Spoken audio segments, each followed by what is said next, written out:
যতদিন বাবা বেঁচে থাকেন, মেয়ে তার বাপের বাড়িতে অধিকার নিয়ে আসে এবং ঘরেও অধিকার দেখতে পারে। কেউ কিছু বললে জোর গলায় বলে দেয় যে এটা আমার বাবার বাড়ি। কিন্তু বাবা মারা যাওয়ার পর যখন সেই মেয়েটা আসে, তখন সে এত চিৎকার করে কাঁদে যে সমস্ত আত্মীয় স্বজন বুঝে যায় মেয়ে এসেছে। সেদিন মেয়েটি তার সাহস হারিয়ে ফেলে, কারণ তার বাবা আর নেই। তার সাহসও সেদিন মরে যায়।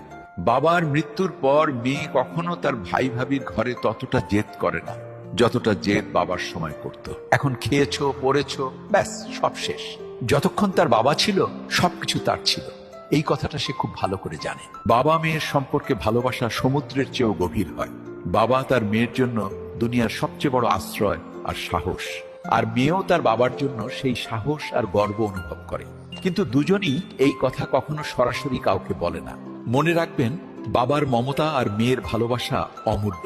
এই সম্পর্ক শব্দ দিয়ে নয়, অনুভূতি দিয়ে মাপা হয়।